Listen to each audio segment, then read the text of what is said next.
Vice President Kamala Harris was in Detroit for her second stop on the Economic Opportunity Tour. She was there to promote the Biden administration's economic agenda. She made a huge economic announcement that will boost small Black business owners. But before Harris took to the stage, several people, including Michigan's Lieutenant Governor Garland Gilchrist, took the time to brag about the opportunities Detroit offers. On behalf of my partner in public service, Michigan Governor Gretchen Whitmer, I am so proud to welcome all of you to the historic Charles H. Wright Museum and to welcome the Vice President of the United States, Kamala Harris, here to Detroit, Michigan.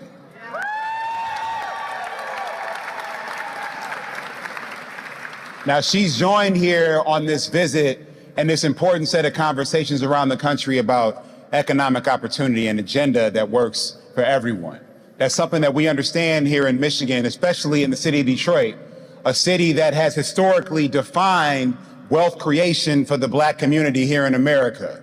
You see, there are so many people around the country who, when they came to Detroit for the first time, it was the first time they saw Black folks or people of color who had money. Y'all know I'm right, please come know yourself. We know how to show ours off a little differently than everybody else. But what underlies that is the fact that people saw a path to progress here in Detroit, Michigan. Whether you were families who came as part of the Great Migration like my own, or whether you were entrepreneurs who were so enterprising that discrimination couldn't keep you out of your dreams, whether you were people who were part of the labor movement born here in the state of Michigan that worked to provide a future for their family the way that they could see fit, where they were respected and protected in the workplace. They knew that Detroit and Michigan was a land of opportunity. Dr. Malvo, as the economist, as somebody who's been putting in this work for so long, dealing with these issues, can you share your thoughts, number one, about this economic opportunity program that Vice President Harris is leading, and just the overall message that people are not getting as it relates to the Biden agenda, as it relates to economic policy overall?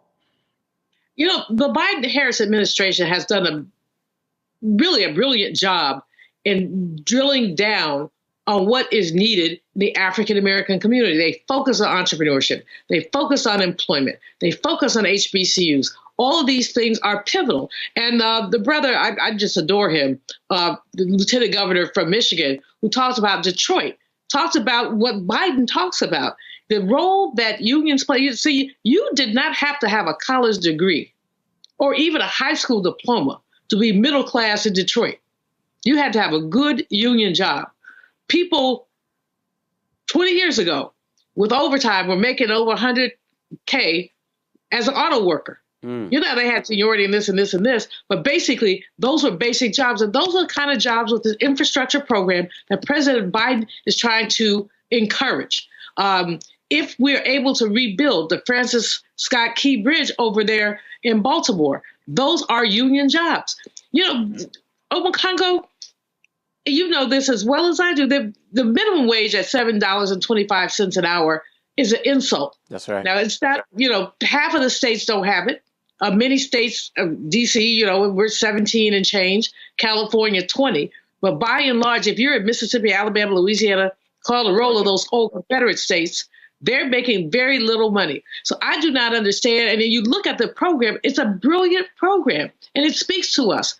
This is really what Vice President is doing is really good, because my basic criticism of the Biden-Harris administration is they don't toot their own horn. They don't say enough about what they're doing. And if they don't say enough about what they're doing, people don't know. So then you get these MAGA heads and these disaffected Negroes who run the MAGA head game. Listen to what your HBCU got. Listen to what minority business are getting. Listen, pay attention. So I'm excited about the tour. I'm happy that she's out there. I hope she continues this as long as she can. I hear you, but Gavin, you know, I'm up this morning. I, like all of us here, consuming news all day, 6, 7 a.m., taking in the news, hour after hour, getting reports. I didn't see this. hour after hour, back to back, Trump stuff, trials, ceasefire this, and other conversations. Sometimes, Gavin, I am watching the news and I am forgetting who was the president of the United States. Hello. How are you seeing the fact that this type of story is not getting the type of coverage it deserves?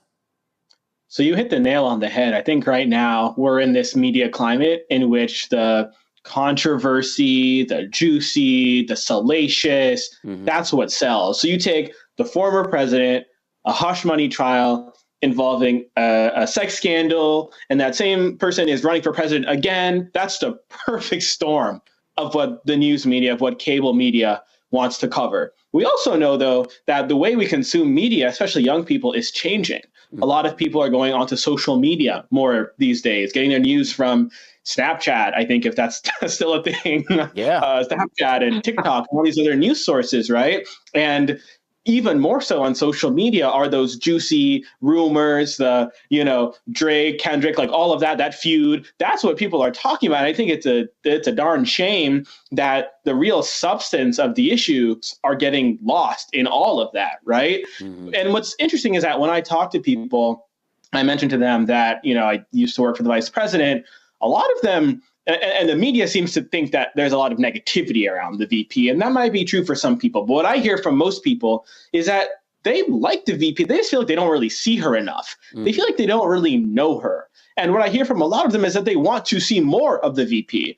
That's why I think I'm so excited that the vice president is hitting the road. She is such an effective messenger on the issue of reproductive freedom. We've seen her travel this country on her Fight for Reproductive Freedoms tour, speaking truth to power on that issue, and now on this economic opportunity tour. And I was extremely happy that she started this tour in my hometown of Atlanta, and I'm excited for this tour to continue to progress. But I think it's on the media to make sure that they lift up this work, because the whole point of this tour, the whole point when it comes to connecting with Black folks on the ground is so that we can close the knowledge gap that exists between the amazing work, the historic work that this administration is doing, investing in small businesses and bringing the rate of small business growth among the Black community to its fastest rate in decades, adding a record number of jobs, bringing Black unemployment down to record lows, raising wages, lowering the cost of insulin and prescription drugs for seniors, lowering the cost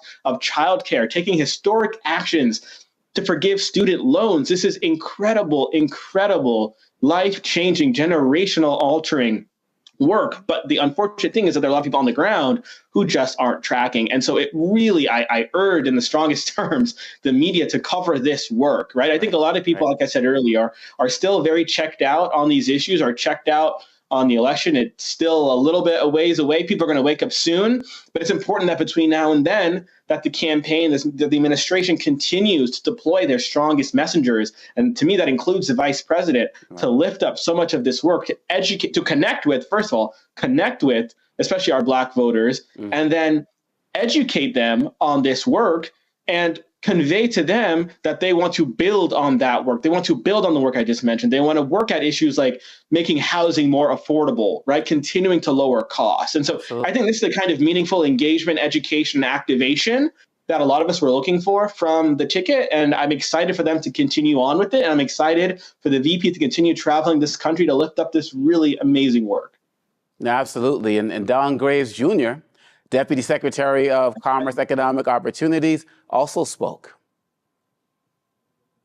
Yes. Economic empowerment, economic opportunity is personal for me, not only as a fellow Midwesterner, but as someone who's been on the ground in this city, helping to turn despair and disaster into hope and healing.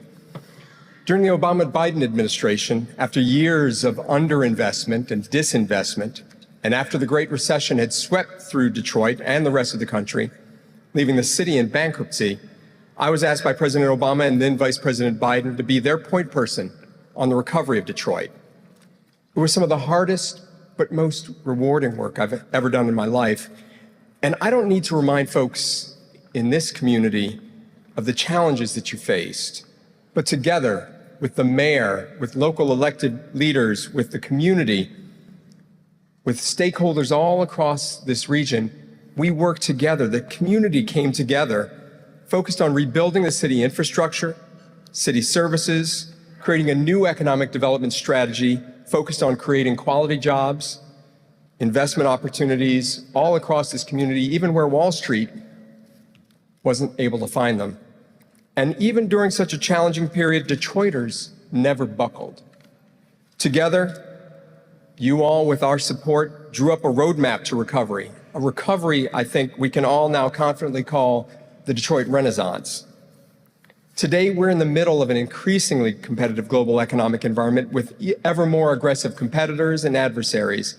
And under the leadership of President Biden and Vice President Harris, we're making historic investments in Detroit, in Michigan, and all across the country that aren't just righting this ship, righting our economy, but they're positioning this country for generational economic opportunities for all Americans, not just some, but all Americans. Dr. Malvo, as Graves was speaking, I wrote down something he said. He said, hope and healing. And when I heard that, it made me think about the fact that they are starting this program, they're launching it, as Gavin said, in his hometown of Atlanta, and going to cities with large Black populations that have felt that they have not really been part of the economic system in America. As they kick off this tour and go to these different cities, do you feel like there's real potential to reach people on the ground, kind of where they are, to really help them understand the aspects of the Biden agenda that we've been talking about and that they've been talking about in Detroit today? Well, Congo, I think they have to be very vigorous in connecting the dots, because here's what's going on with folks at the bottom. You've got this thing called macroeconomic ecstasy. You keep hearing about the numbers, and the numbers are good. Unemployment rate, less than 4%, been that way for almost a year. You keep hearing that good stuff, but you're sitting here down in here on the ground. Where you're not seeing that. So you've got to connect the dots. Now, some of the things that the Biden-Harris administration are doing are great, especially for entrepreneurs. But connect the dots in your talk, and I'm sure Gavin, as a speechwriter, can do this better than me, but connect the dots so that you're talking about what entrepreneurship trickles down. So, only 3% of our nation's businesses are owned by Black people. Right. Fewer than 10% of us are entrepreneurs. So while this is good, it's great, frankly. At the same time, you're Pookie who's delivering pizza. It doesn't make a difference in your life. So what has to happen is they've got to connect the dots. They've got to connect the dots in a way that people get excited. They have to see stuff. So you've got a program, great program. You've gone to Atlanta, gone to Detroit, where there are enormous needs in Detroit. A city that's on the brink. It's coming back in some areas it's not. What needs to happen really quickly, I hope, is don't just talk about the program you're bringing, show the people some results. So in other words, we brought this program, and now John Jones Business has all this stuff that it didn't have a year ago. That's the kind of thing that people can get excited about. I think that the administration, as I say, I give them a B. I wouldn't give them an A, but then I don't give anybody an A. I'd give them a B, but I'd give them a C on communications. Now, this tour that the vice president is on gives them a possibility of an upgrade. But it has to be more, and this, with Mr. Graves, who is amazing, he's fantastic, he's done really great work, with the lieutenant governor, with so many other people surrounding her, this is good for us. We're the, commentariat. What does it mean to Pookie? Yeah. What does it mean to Nisha? And that's the question that they've got to answer, because this doesn't translate for the voter, unfortunately. Well, answer the question, Gavin. You're in communications. You're a speechwriter. You're in Atlanta. You saw the kickoff. What do you feel needs to be happening after the VP leaves Atlanta, after she leaves Detroit? Is it on us to put the message out? Is it the administration needs to do more? Is it a combination of both? You're in the communications business. How do you see the way this should unfold?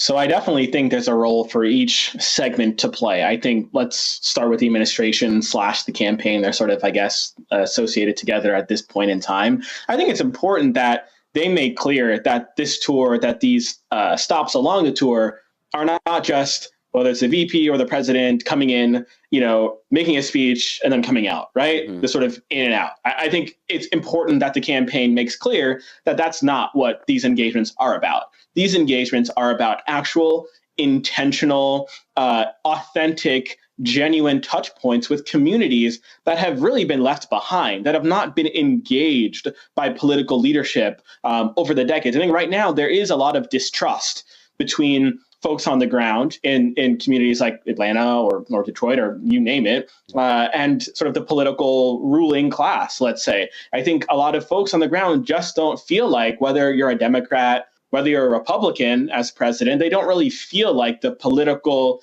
machine is really like working for them or working to their benefit.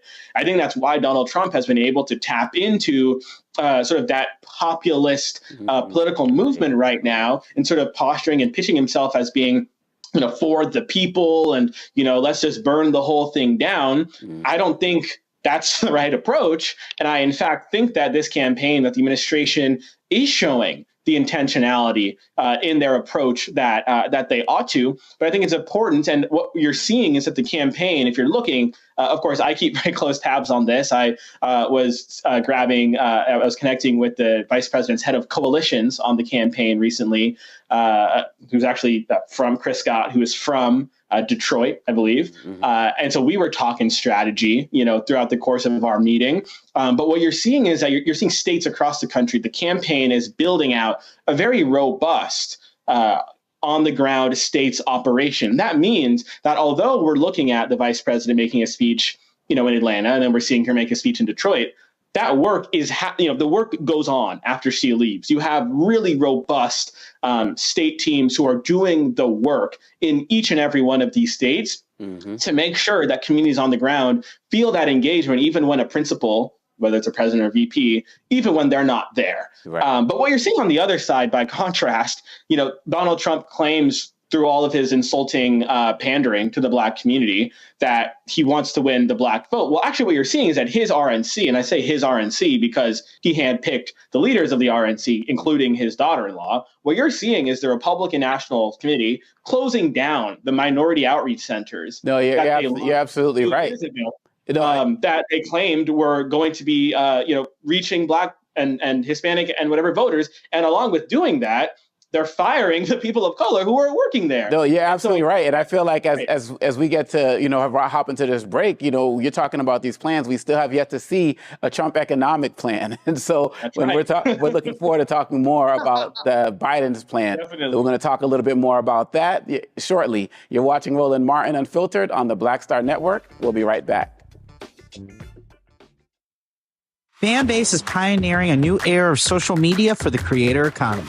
This next generation social media app with over 600,000 users is raising $17 million, and now is your chance to invest. For details on how to invest, visit startengine.com/fanbase or scan the QR code. Another way we're giving you the freedom to be you without limits. Me, Sherry Shepard with Sammy Roman. I'm Dr. Robin B., pharmacist and fitness coach, and you're watching Roland Martin Unfiltered.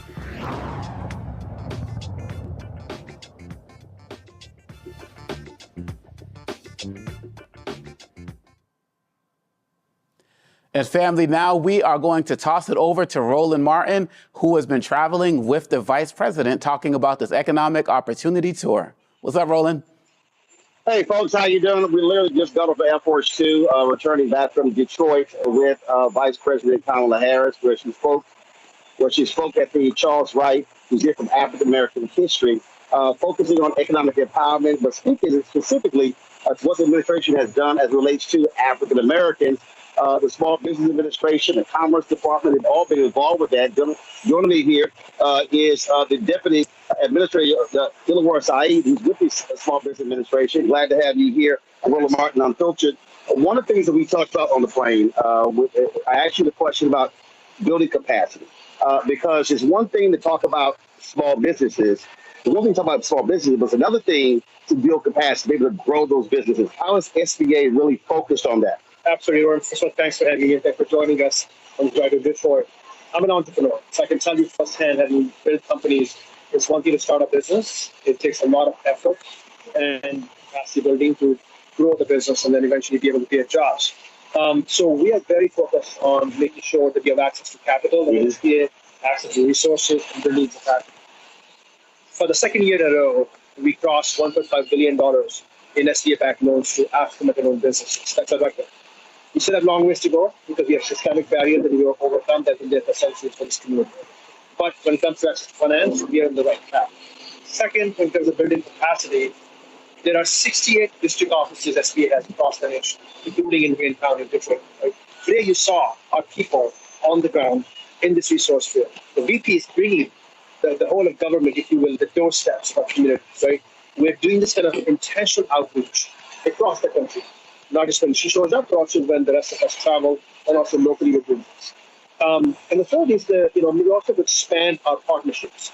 We obviously have resource partners, but we also have a partnership with Divine Now, which has obviously great reach in the Black community. You had Ron Busby.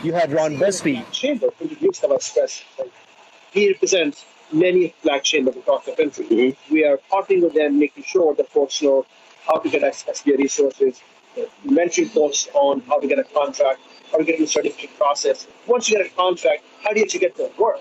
And for that, there's a training that we're offering both in SBA resources, but we're also teaming up with the Department of Defense. They operate accelerators around the country. But I've personally spoken to, I'll be in Georgia a couple of weeks, to talk about how you train African-American contractors so that they can actually get the work fast forward and have access to opportunities to build wealth for themselves and for their communities.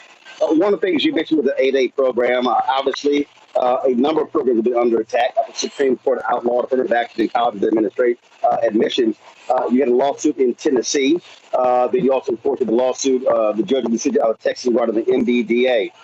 So talk about the 8A program in terms of is that still the primary avenue for many Black-owned businesses? And how is that program? How are you dealing with that federal ruling out of Tennessee? So 8A is one of the most important procurement vehicles, if you will, for socially and economically disadvantaged entrepreneurs. That includes African Americans, that includes Asian Americans, that includes Arab Americans, anyone that's veterans, women, and so forth, whoever has had a social disadvantage. And that is something that we know many in the Black community has faced. The program is fully open. It's up and running. In fact, it has grown this year over year. It is compliant with the court's injunction, and our teams have worked very hard to make sure that everyone is qualified. If anything, the program is growing. Look, this president cares about this community. Equities at the heart of our agenda. That obviously we are, following his leadership. So under this president, this program, we're going to do everything possible to make sure we keep programs like these that help us drive towards more equitable, more inclusive economic growth up and running. If anything, we grow. So this program, I would invite your listeners and viewers to go to certified.sba.gov and see how do you get certified to get a contractor. And we have our teams work with folks who are looking to apply for the program and see how we get through the process. One of the things that we look at what happened during COVID. And Ron Busby spoke to this, and the president the vice president spoke to this today. 41% of Black-owned businesses that went out of business because of COVID. And part of that's because most of Black businesses are one employee. And so how has the SBA worked trying to bring back a lot of those businesses, to bring them online to help them? So, as we all know, COVID impacted African Americans, frankly, disproportionately. And so that's why we have to be very intentional when we think about when we're seeing growth in entrepreneurship in the Black community. We've seen 30% rise since the president took office in terms of business ownership, that we build that capacity. So it's not a solo entrepreneur, right? Frankly, often our numbers of Black-owned firms that have employees are often abysmally small in state after state. And so we have to make sure that we build capacity to, where these firms can grow. I'll give you an example. I was in Salt Lake City and I met an African-American baker. She started a business. We actually gave her a prize. She's doing very well. But she's by herself. And she told me she gets up in the morning at 5 a.m., she cleans the place, she's the baker, she's the CEO. At night, she cleans up.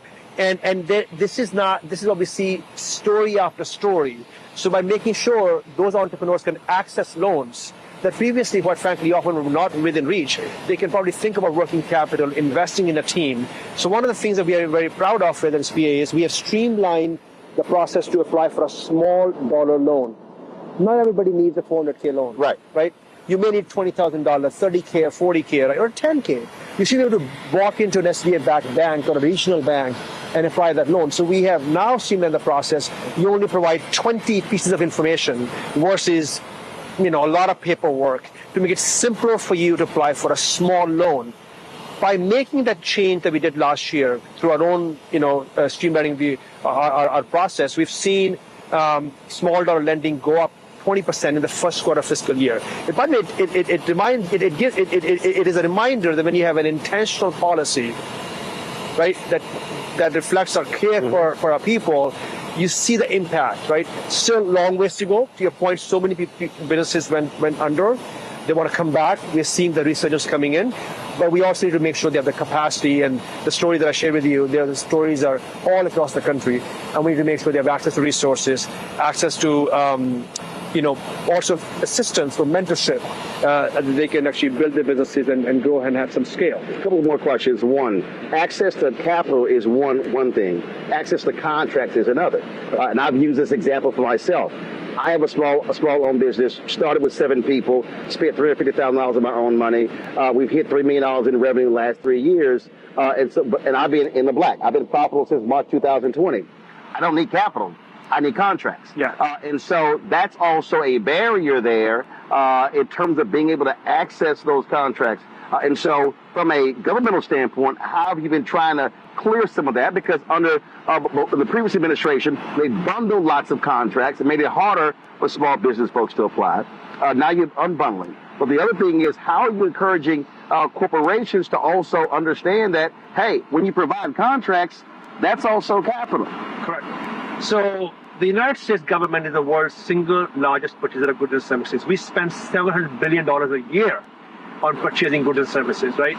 And the president made a solemn commitment, as you may know, on the 100th year anniversary of the burning of the Black Wall Street. Yep, I was there. Tulsa, you were there. I was there. And he said 15% of all of this spend will go to socially disadvantaged businesses, to black contractors. So that's black, Latino, the women. 2025. Got it.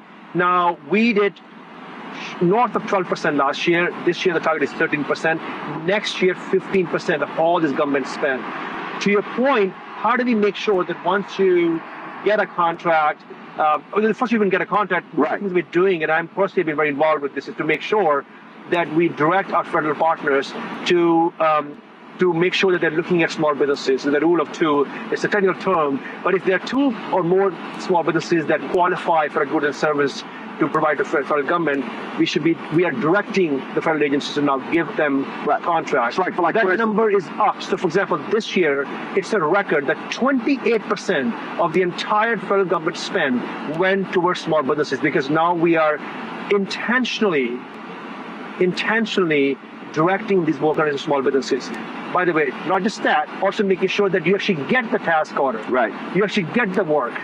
And that's why we're saying that if you have under 250K, those task orders will go exclusively towards small businesses.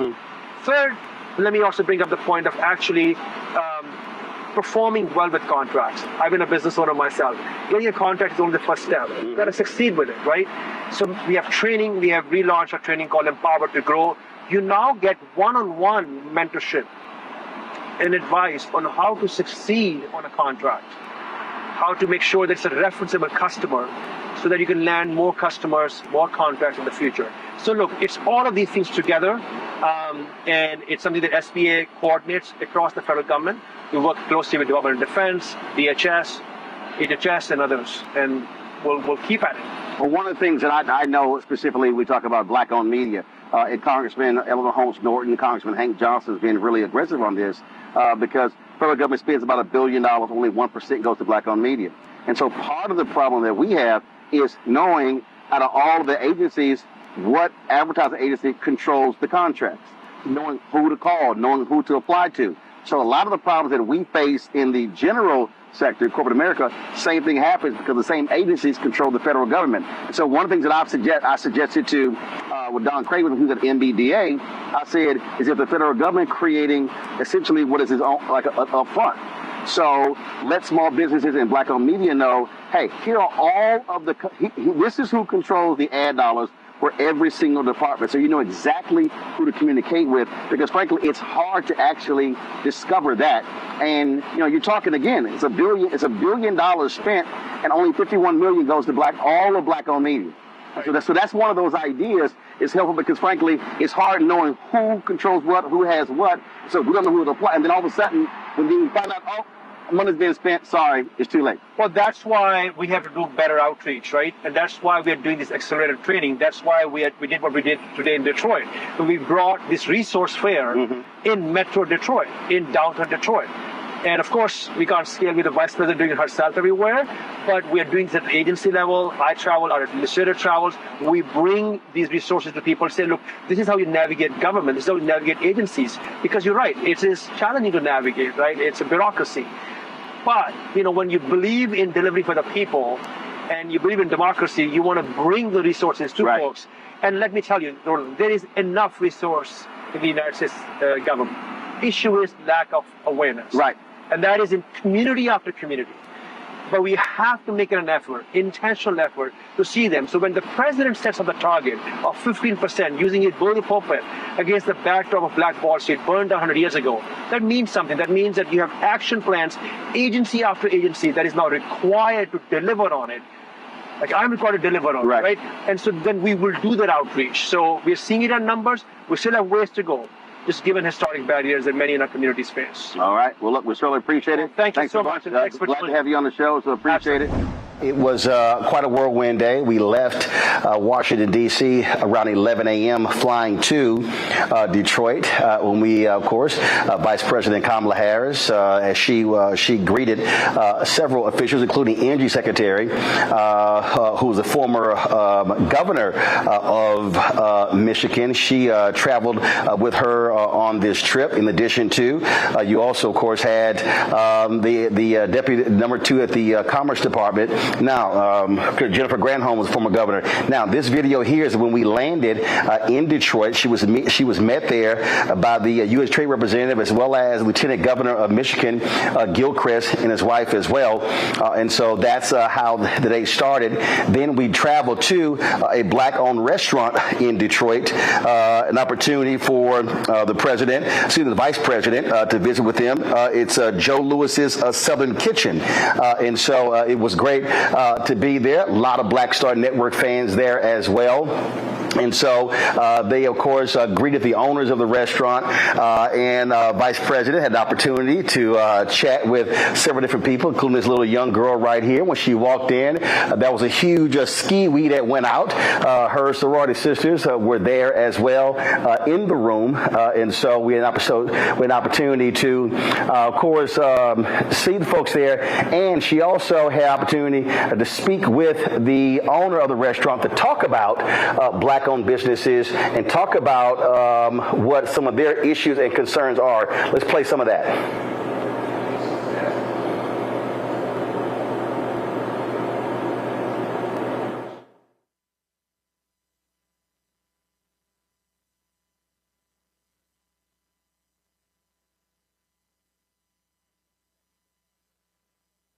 Up in a second, and so that we had some audio issues when we were there, so I was recording on 2 different cameras, so we got to back up. So guys, keep playing that video there, and so we're going to just move forward. You're going to have where we can hear some of that conversation between the vice president and the owner of the restaurant. So let me know when we have that.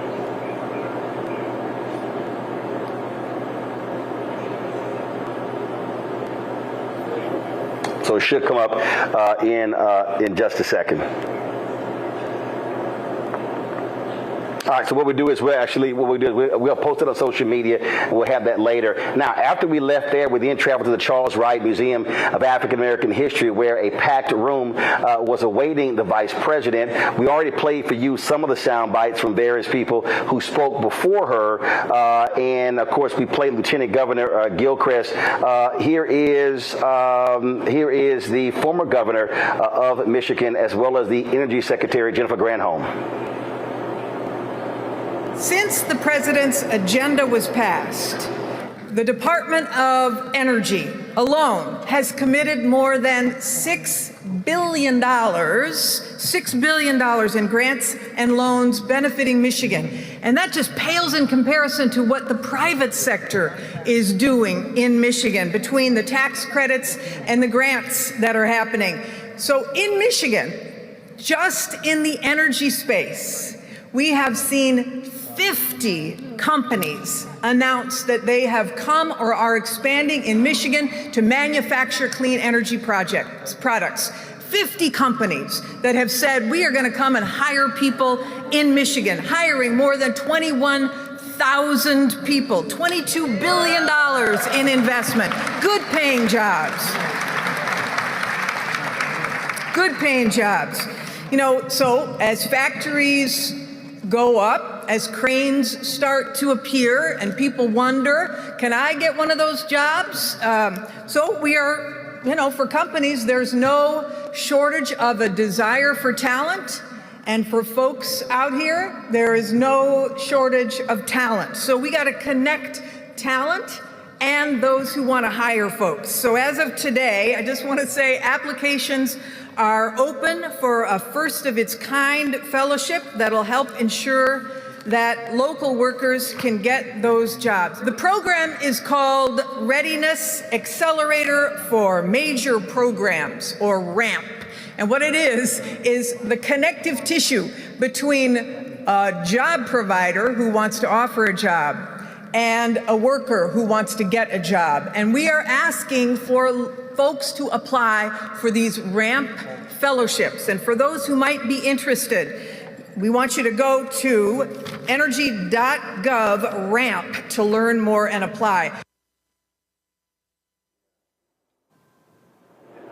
All right, so listen, there are a lot more we're going to play for this. Amakongo is going to handle this for me. So I have a slight technical issue that I have to fix. So Amakongo, you take it away. We'll play the rest of the sound from the Vice President's visit today to Detroit, and hopefully I'll be back in about 15 minutes. No doubt, Roland. We always got you. Julian, as we were listening to what was mentioned right now, I was taking some notes, as I'm sure we all were. And one of the things that I heard, which I feel like kind of speaks to what you were saying about people who are not always doing the entrepreneurial stuff, was that they were speaking about minimizing things as it relates to paperwork in order to increase access to opportunities to people that are on the ground and not having to go through such rigmarole just to try to get various types of applications, whether it's for various financial assistance or whether it's for some of the economic programs for those who might be entrepreneurs. But what was your general assessment of what you were hearing in that interview with Roland? Well, first of all, I think he made a really good point about minority business. Most minority businesses, they're solopreneurs, if you will. Mm-hmm. One person business, about 85%, one person's business. We're not very different from majority. Most small businesses are one person. And so he made that point when he spoke to the gentleman he was speaking to outside the plane. And it's something we need to pay attention to. But the other thing, and I think Jennifer Granholm actually brought my point home very clearly when she talked about how investment turns into jobs. Again, you know, I've spent a large part of my career writing minority business. I think minority business is extremely important. And there's a storied history of how we've been kept out of some entrepreneurial opportunities. So it's an important focus, but most people are not entrepreneurs, and most people are not, regardless of race, then it does not trickle down to the worker. It doesn't trickle down to a number of other things. So again, I appreciated the interview Roland had. I think that guy was with the Minority Business Development Agency. But that was a good conversation. I think that I like seeing Kamala in the Brothers Restaurant, which I've been to years ago. Great restaurant, good food. And so I liked her having the conversation. Wish we could have heard more of it, but just the interaction ought to, at some level, make people pay attention. Yeah. But no, we absolutely. got to, and I know Gavin, again, I'm going to push him on this, if I might, Omekongo, push Gavin as a speechwriter, as a writer. How do we connect these plans? You talked about it earlier. You said, well, it's not just that they visited Atlanta or Detroit, but groundwork goes on after that. Yeah, I want to get to that comment. I want to get to Gavin, but before that, I just wanted to, let's hear from Julie Su. I wanted to play her comment, the Secretary of Labor in America for Workforce Infrastructure. Made in America is not a slogan. It's an economic strategy. And made in America means made by America's workers. We've seen this right here in Detroit. We've seen it in Michigan. We've seen it with the auto workers.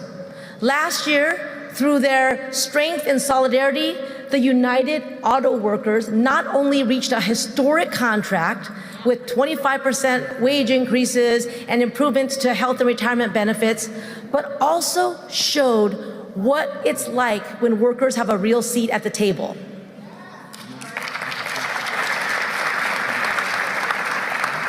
And when workers help to define the future of an industry.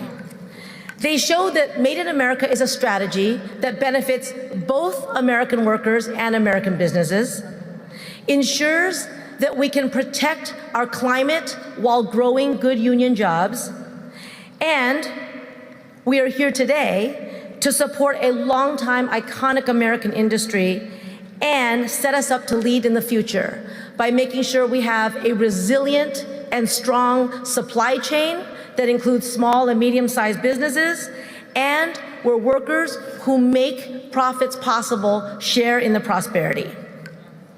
So President Biden's Investing in America agenda is about infrastructure. It's about roads and bridges. It's about modernizing airports. It's about manufacturing electric vehicle batteries. Our workforce system is also a form of infrastructure. It's the roads and bridges that connect people to the good jobs they want and need, and employers to the people that they want and need. But that infrastructure has some challenges too. It's got some cracks. It's got some potholes. It doesn't reach every single community the way that it should. Too often people hear workforce development and they just think about training. No. Black workers and other workers have been left out not because they lack the skills, but because we have not built the roads and bridges that connect all communities to the good jobs that we are creating. We have to create a situation where economic opportunity is broadly shared. And so we are going to fix that this time. We're going to do it right this time. In President Biden's and Vice President Harris's America, we are building a workforce infrastructure that connects all communities, that is the bridge from poverty to prosperity and from racial exclusion to real equity.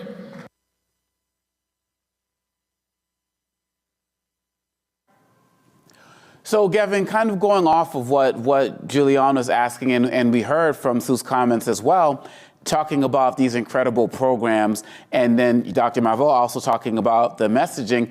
We've heard in the last half hour since Roland has touched down and has been sharing these stories, so many powerful things. And throughout the show, you've been hitting some of the things that have happened as it relates to Atlanta, where this kicked off. As it relates to messaging, I have a two-part question for you. Number one, what does the Biden administration need to be doing more to get this message out? But then secondly, what is our role? Because when we see a street and we see a bridge being built, we can do the research and find out who built it. Is it all Biden's fault that we don't know? Like, what's the role of the average citizenry as well in terms of learning about what's going on as well? Two-part question for you, bro. For sure. So I think on the first part, right, I think the administration should continue to look to partner with influencers on the ground, right? I think influencer right now carries a connotation of being like a social media sort of influencer, someone with a bunch of followers. It doesn't have to be like that. What I'm talking about are trusted voices in communities. I think mayors play a really crucial role. If you look at a lot of polling data, it suggests that Americans really trust their local government officials far more than they do their federal government officials. That means that I think, and I've written about this before actually, I believe that if the president, the VP, the other sort of leaders across the administration continue, and I say continue because they've been doing it, if they continue to partner with local trusted voices, be they mayors or nonprofit leaders, private sector leaders in communities across the country, I think that message will really resonate and will register. And then to answer the second part of your question, what can we do? Look, I think it's on us, certainly, to be tuned in as to what our government is doing to deliver for us. But I tend to put more of the onus on the government. I think it's really their job to come down and connect with voters on the ground.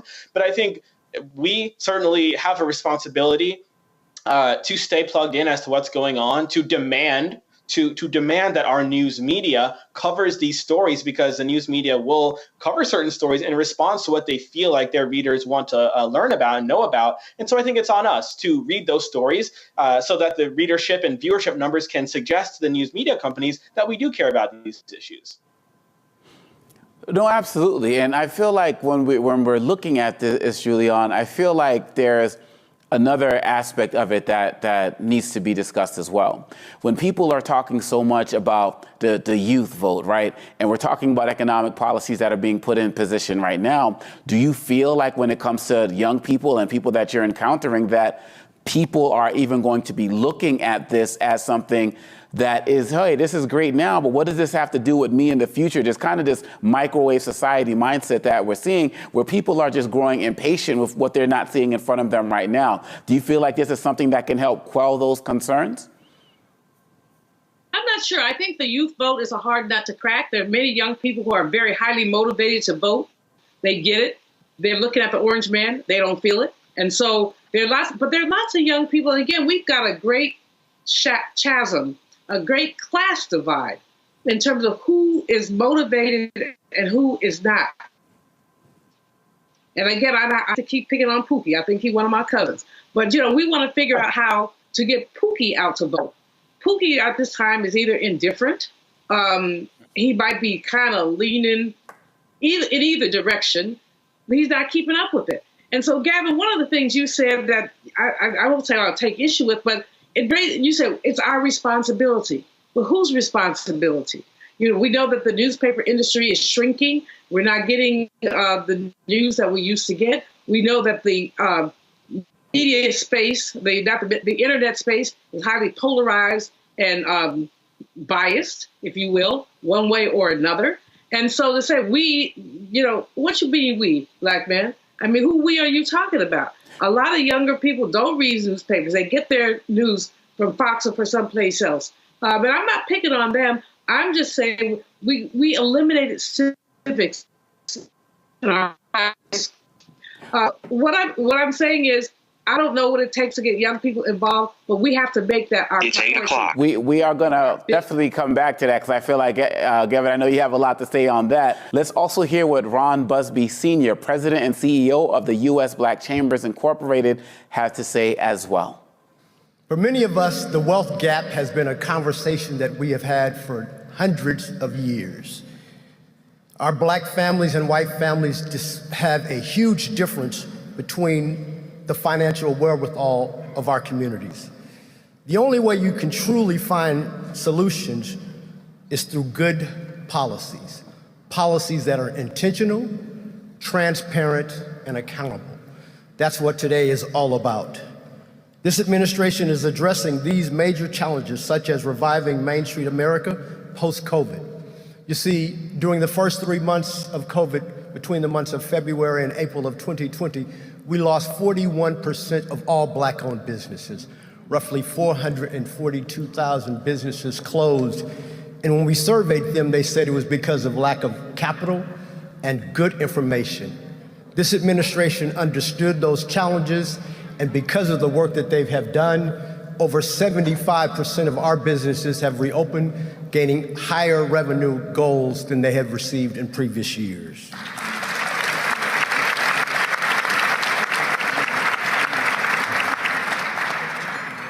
But this administration is doing more. They are also working to enhance workers' rights, reduce student loan and health care burdens, and promote affordable housing, all issues that impact the Black community at a much higher work. As I travel across America and visiting Black chambers and engaging with Black business owners, the potential I see is immense, yet often hindered by a lack of necessary resources. That's why today's visit and announcements are so pivotal. They reaffirm the commitment I've always seen in Vice President Harris and this administration to prioritize and uplift those often left behind, supporting entire communities and business sectors like the auto industry. DE&I, or what we call diversity, equity, and inclusion, are truly under attack. And let me address it in this way. It's not some mythological concept that's going on. When they talk about DE&I, it's you and I that are under attack. This is being seen across the board from private sector, public sector, including corporate America, Main Street, as well as colleges and universities, as well as federal government contracting opportunities. As these attacks continue to rise, we face threats of stifled progress towards an inclusive economy while curtailing critical innovation. As this year progresses, we are going to hear a lot about making America great again. I can say that. And I will also say that as a Black business community, we want America to be great as well. But we say in order for there to be a great America, there must be a great Black America. And let's also hear from Vice President Harris, also speaking about economic opportunities. I believe that America's economy is powered by the ambition and the aspiration of her people. The ambition and aspiration to innovate, to create, and to prosper. Therefore, to grow our economy, we must invest in that ambition and those aspirations. I believe every person in our country then must have access to the opportunity to compete, to succeed, and to thrive. The ability to achieve what I call financial freedom, which means having enough not just to get by, but to get ahead.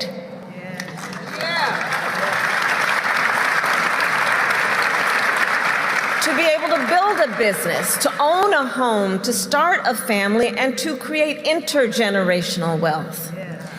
Which is why over the past 3 years, the President and I have invested now trillions of dollars in America's infrastructure, in clean energy and a clean energy economy, in manufacturing, and in supply chains. Our work is also guided by the understanding that there are certain communities that have faced historically and currently profound obstacles to acquire that opportunity. And I'll tell you, over the last 3 years, both in the White House and at the Vice President's residence, where I live, I have convened Black entrepreneurs from around the country to solicit their advice and leverage their expertise as to how we can have the greatest impact with the billions of dollars that we are investing, and to identify the challenges they face in building financial security and wealth, including disparities in access to capital and lending, disparities in home ownership and access to government contracts, to obstacles like student loan debt and medical debt. President Biden and I have invested hundreds of billions of dollars to address these disparities. And I launched then this national tour, the Economic Opportunity Tour, to bring together entrepreneurs, business owners, and community leaders, together with representatives from the United States Departments of Commerce and Energy and Housing and Labor and Treasury and the Small Business Administration, and the Undersecretary of the SBA is with us as well, to make sure founders and families have the information and assistance to access the resources they need. Now, During this time, Vice President Harris was also asked about the ceasefire between Israel and Hamas. Well, this morning I was on the call between the president and Prime Minister Netanyahu. We are closely tracking what is happening on the ground, and my team is keeping me updated, and I have nothing further at this time, but I'll keep you all posted if I have anything. Thank you. Thank you, Chris.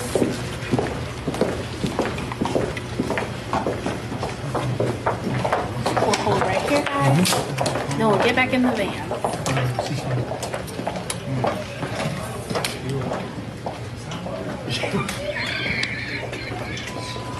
Totally ignored that spot. She did. Tiff, I told her to look for you, and she did. So folks, as you heard earlier, there was a call this morning with Israeli Prime Minister Benjamin Netanyahu as well as President Joe Biden. The effort is trying to keep the ground operation from Rafah from happening, and so they're trying to have a ceasefire. So the question is whether or not Israel and Hamas will actually agree to that ceasefire. So that's what we're following. So we're to head back to the van. So fly back to Detroit. So again, what the effort is, they're trying to actually prevent. This is something we are definitely going to continue to be following.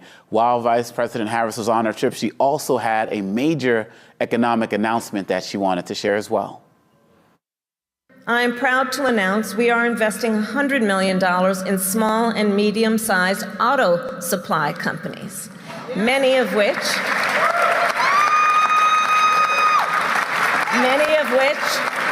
are Black-owned and based right here in Michigan.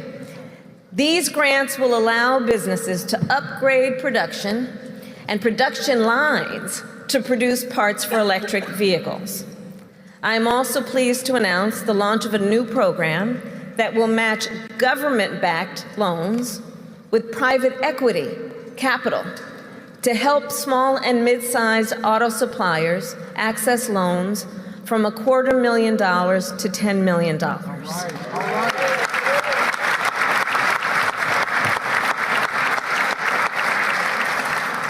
The strength of America's economy is also based on the strength of America's supply chains. We all learned that in the pandemic if we weren't clear before.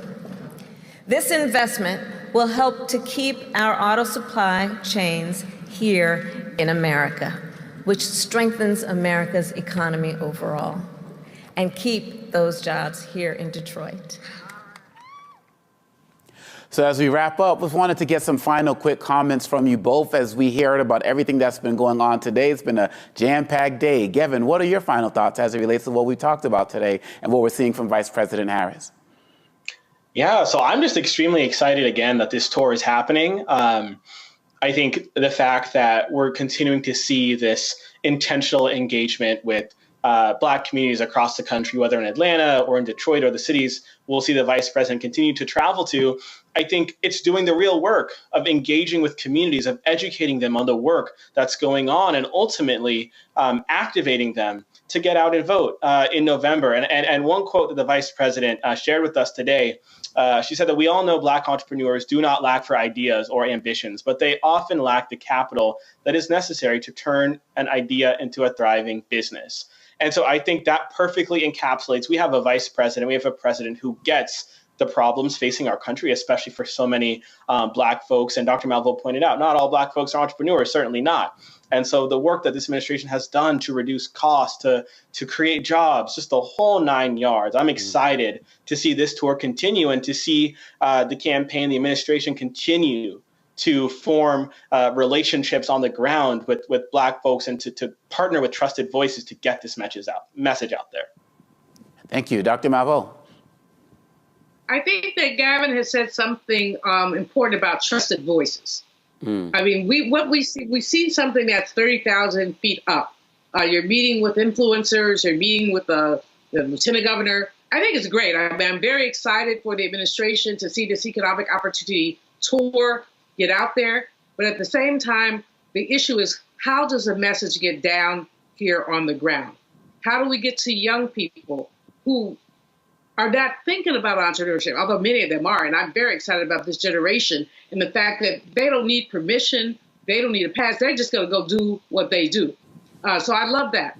But at the same time, in terms of the upcoming election, just a few months from now, how do we get the word out? There's got to be a all hands on deck kind of conversation. This is indeed exciting. It's exciting, and it's also, the vice president, I watched her come out, and they asked her about the possible ceasefire, and she handled it. She can't say anything. She's the vice president. And that's, people have to keep remembering that. She's the vice president. She's not the president. That stuff has to come from the top down. But this is an exciting moment for the administration. I hope that she hits some other major cities. She got to get herself to California and to LA. I know she'll do that. She's a former California senator. St. Louis, she's got to get to these places. Houston, we're not going to win Texas, but we can make a dent in Texas. And there are a lot of races, not just at the top, and that's where we have to engage our young people. It's not just at the top, it's also those bottom races from the bottom up. We got to look at city councilors, we got to look at mayors. London Breed in San Francisco is in a fight for her life, and there are many others. This is an exciting moment. I'm not going to, I'm a critic, I'm a Virgo, so we're always a little critical, but I'm not going to take away from this enthusiasm. There is enthusiasm on this tour, and there's very good information getting out there. I'll go back to Gavin, influencers, influential voices, trusted partners who are not the muckety-mucks, but the brother or sister who has a corner store and who can talk about what this means to them. Fanbase is pioneering a new era of social media for the creator economy. This next generation social media app with over 600,000 users is raising $17 million, and now is your chance to invest. For details on how to invest, visit startengine.com/fanbase or scan the QR code. Another way we're giving you the freedom to be you without limits.